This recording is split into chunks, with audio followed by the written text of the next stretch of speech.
अभिवादन। आज हम एक ऐसी आदत पर बात करने वाले हैं जो शायद हम सब में थोड़ी बहुत है, हम्म।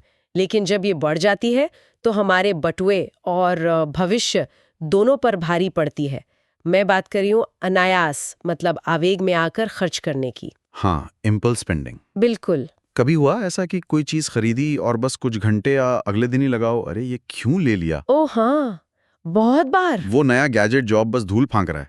या वो सेल में खरीदे कपड़े जो अलमारी से बाहर ही नहीं निकले। बिल्कुल बिल्कुल, वो डील इतनी अच्छी लग रही थी उस वक्त। एग्जैक्टली तो हमारे पास इस विषय पर एक ऑनलाइन वीडियो स्क्रिप्ट से मिली कुछ गहरी जानकारी है जिसे हम आज खंगालेंगे। अच्छा।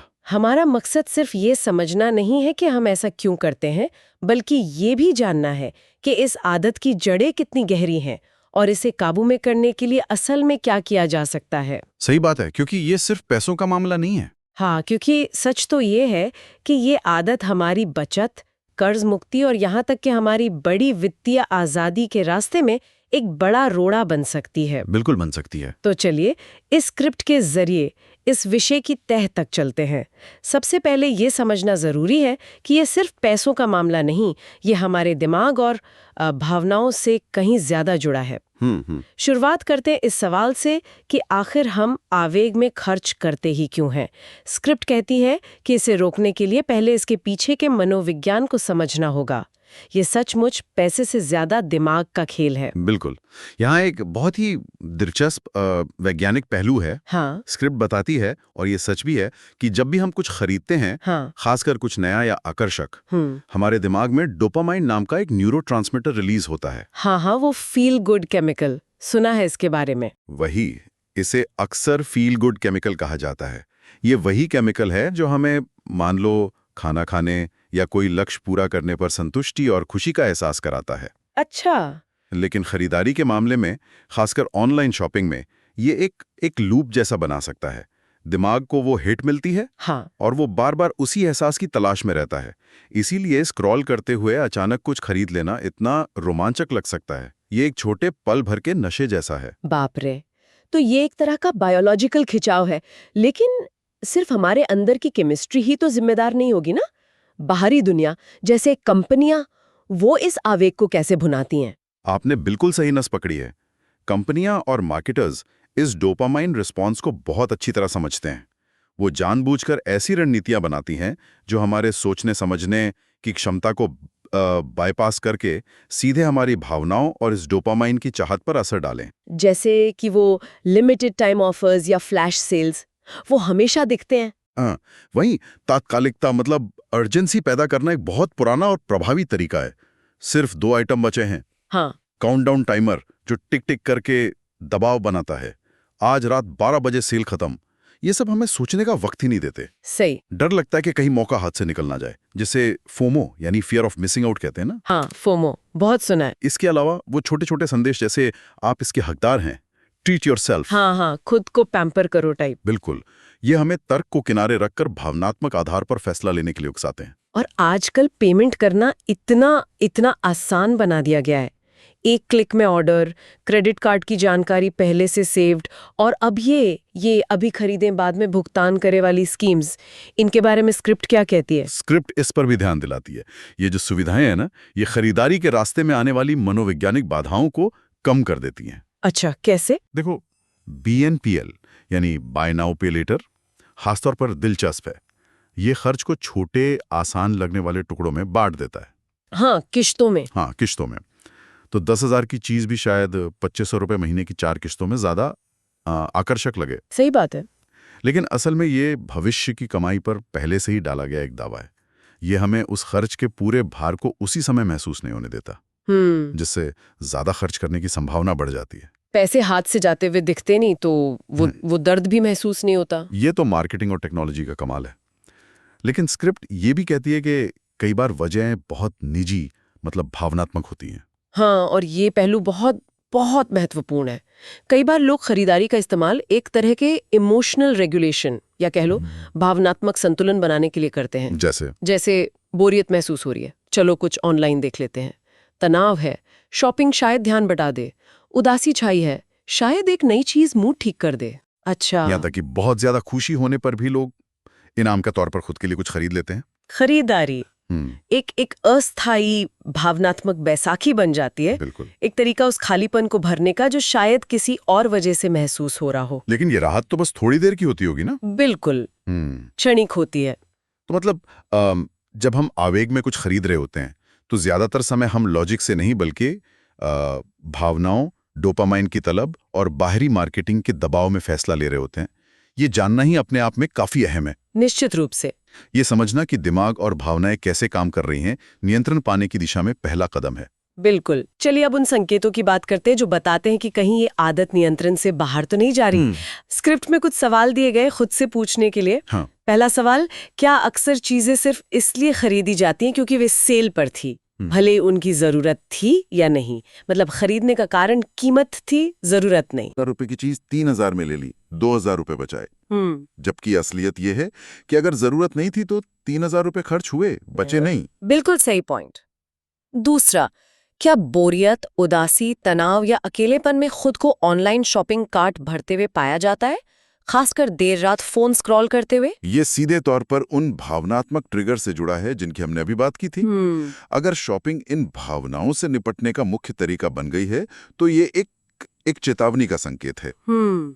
तीसरा, क्या खरीदने के तुरंत बाद या अगले दिन अपराध बोध, शर्मिंदगी या पछतावा महसूस होता है? मुझे ये नहीं खरीदना चाहिए था वाली भावना। हाँ, वो बायर्स रिमोर्स जिसे कहते हैं, ये बताता है कि खरीदारी का निर्णय शायद मूल्यों या जरूरतों के अनुरूप नहीं था।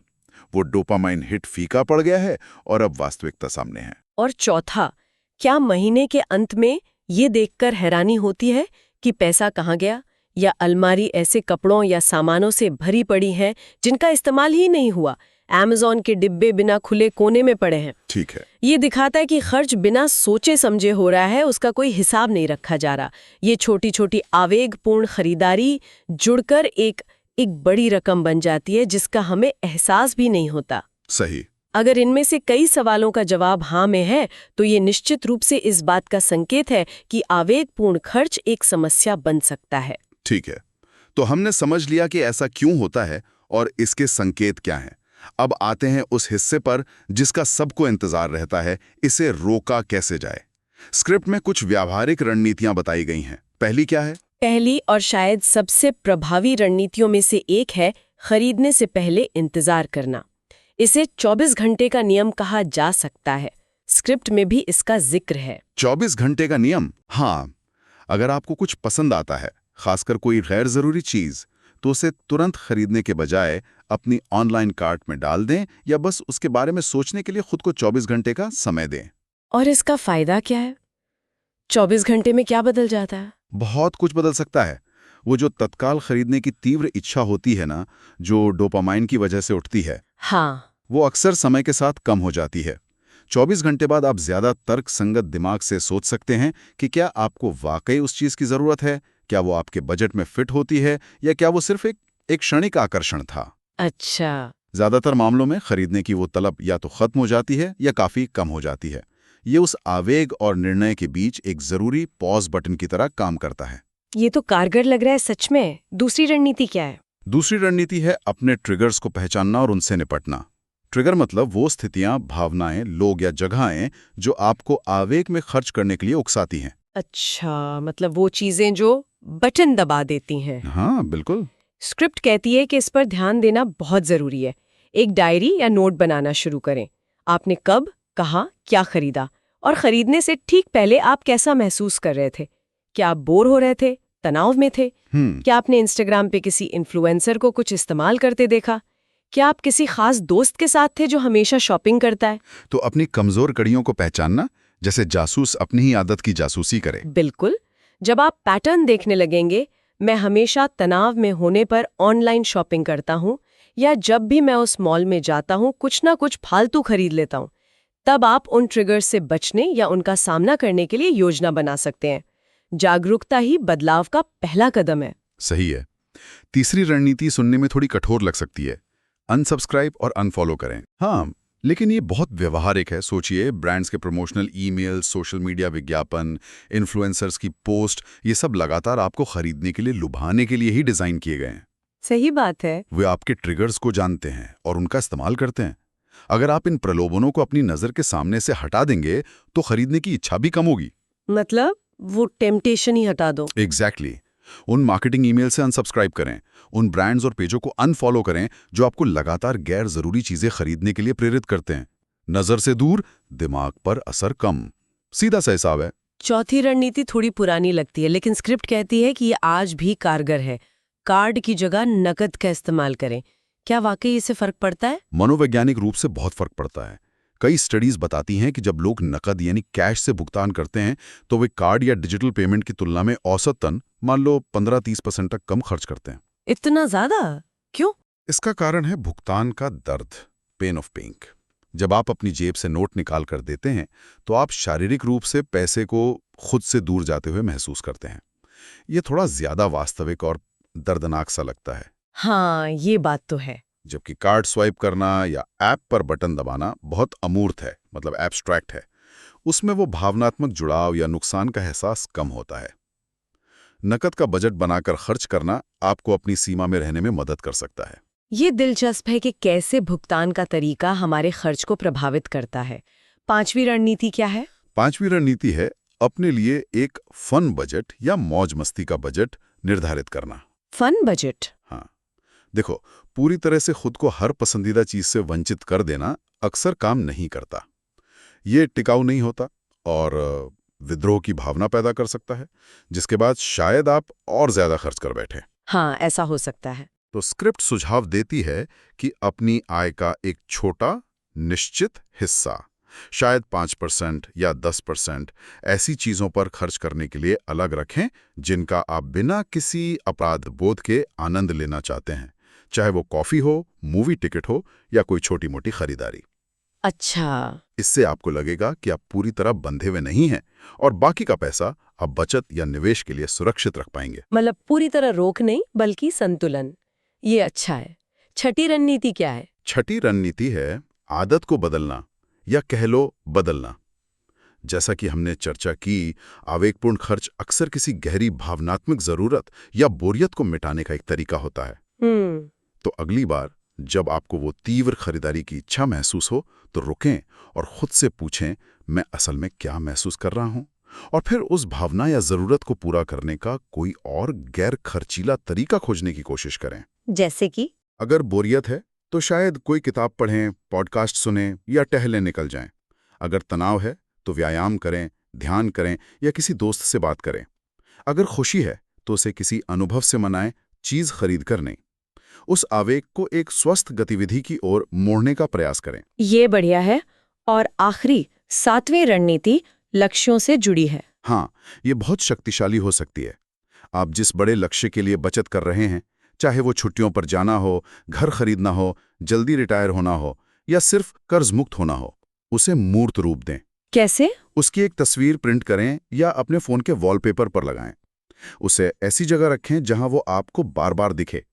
जब भी आवेग में कुछ खरीदने का मन करे, उस तस्वीर को देखें और खुद से वो महत्वपूर्ण सवाल पूछें जो स्क्रिप्ट में सुझाया गया है। क्या मुझे ये छोटी सी चीज अभी चाहिए या मुझे वो बड़ा सपना ज्यादा चाहिए जिसके लिए मैं ये सब कर रहा हूं? वाह! यह आपको तात्कालिक प्रलोभन के मुकाबले अपने दीर्घकालिक लक्ष्यों को प्राथमिकता देने में मदद करेगा। ये रणनीतियों तो बहुत ठोस है वाकई में, लेकिन स्क्रिप्ट में एक सोच में बदलाव या माइंडसेट शिफ्ट की भी बात कही गई थी। ये क्या है? यह वास्तव में इन सभी रणनीतियों को एक साथ बांधने वाला धागा है। यह सिर्फ तकनीकों का उपयोग करने से परे पैसे और खर्च के प्रति अपने पूरे दृष्टिकोण को बदलने के बारे में है। स्क्रिप्ट एक बहुत ही प्रभावशाली विचार प्रस्तुत करती है। क्या?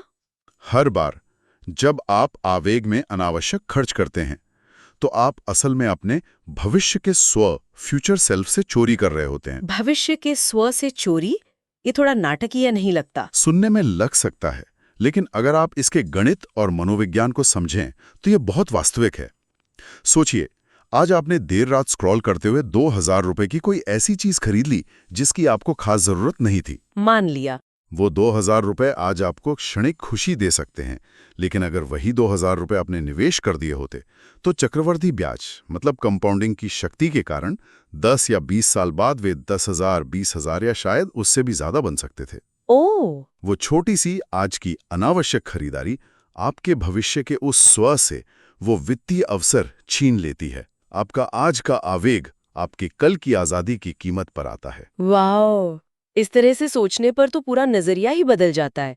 ये सिर्फ पैसे बचाने की बात नहीं रह जाती। बिल्कुल, ये माइंडसेट शिफ्ट इस बात को समझने के बारे में है कि पैसे का समझदारी से प्रबंधन करना कोई सजा या त्याग नहीं है, बल्कि ये भविष्य में अपने लिए ज्यादा विकल्प, ज्यादा सुरक्षा और ज्यादा स्वतंत्रता खरीदने का एक तरीका है। ये एक पॉजिटिव तरीका है देखने का। हाँ, जब आप बचत या निवेश करते हैं तो आप खुद को प्रतिबंधित नहीं कर रहे होते। आप अपने भविष्य के स्व को सशक्त बना रहे होते हैं। आवेगपूर्ण खर्च आपको पल भर की खुशी देता है, जबकि अनुशासित वित्तीय आदतें आपको जीवन भर की शांति और संभावनाएं दे सकती हैं। ये चुनाव तात्कालिक संतुष्टि बनाम दीर्घकालिक कल्याण का है। तो इन सब बातों का निचोड़ क्या है? अगर कोई श्रोता इस चर्चा को सुन रहा है और वाकई अपनी आवेगपूर्ण खर्च की आदत को बदलना चाहता है, तो उसे क्या मुख्य संदेश याद रखना चाहिए? मेरे ख्याल से सबसे महत्वपूर्ण बात यह है कि बदलाव संभव है, लेकिन ये एक प्रक्रिया है, कोई जादू छुड़ाड़े नहीं। ये जागरूकता, आप क्यों और कब खर्च करते हैं, अनुशासन, रणनीतियों को लागू करना और सबसे बढ़कर अपने पैसे को अपने वास्तविक मूल्यों और दीर्घकालिक लक्ष्यों के साथ अलाइन करने, मतलब संरेखित करने के बारे में है। जागरूकता, अनुशासन और अलाइनमेंट। स्क्रिप्ट ही जोर देती है कि छोटी शुरुआत करें, शायद सिर्फ एक रणनीति अपनाएं, जैसे 24 घंटे का नियम या ट्रिगर्स को ट्रैक करना। छोटी जीतें आत्मविश्वास बढ़ाती हैं और धीरे धीरे ये छोटे बदलाव मिलकर आपकी वित्तीय तस्वीर में एक बड़ा फर्क ला सकते हैं। ये वाकई उम्मीद जगाने वाली बात है कि छोटे कदम भी मायने रखते हैं। बिल्कुल। और अंत में स्क्रिप्ट एक विचार सोचने के लिए छोड़ती है जो मुझे काफी गहरा लगा। क्या? सिर्फ पैसे बचाने के दायरे से बाहर निकलकर सोचें। आवेगपूर्ण खर्च पर नियंत्रण पाने की ये जो प्रक्रिया है, जिसमें हम तात्कालिक इच्छाओं पर लगाम लगाना सीखते हैं, इसका हमारे जीवन के अन्य क्षेत्रों पर क्या प्रभाव पड़ सकता है? मतलब जैसे कहाँ? मतलब जीवन में ऐसे कई क्षेत्र हैं जहां तात्कालिक संतुष्टि हमारे दीर्घकालिक कल्याण या लक्ष्यों के साथ टकराती है, चाहे वो सेहत हो, हाँ, तुरंत जंक फूड खाने की इच्छा बनाम स्वस्थ रहने का लक्ष्य, रिश्ते हों, गुस्से में तुरंत कुछ कह देना बनाम रिश्ते को बनाए रखना, या करियर हो, आलस में काम टाल देना बनाम प्रगति का लक्ष्य। सही बात है, हर जगह है ये। तो क्या पैसे के मामले में आत्मनियंत्रण का अभ्यास हमें जीवन के इन अन्य महत्वपूर्ण क्षेत्रों में भी ज्यादा अनुशासित और लक्ष्य केंद्रित बना सकता है? क्या ये एक आदत को सुधारना हमारे चरित्र के दूसरे पहलुओं को भी सकारात्मक रूप से प्रभावित कर सकता है? ये तो सोचने वाली बात है। हाँ, यह एक सवाल है जिस पर हम सभी सोच सकते हैं।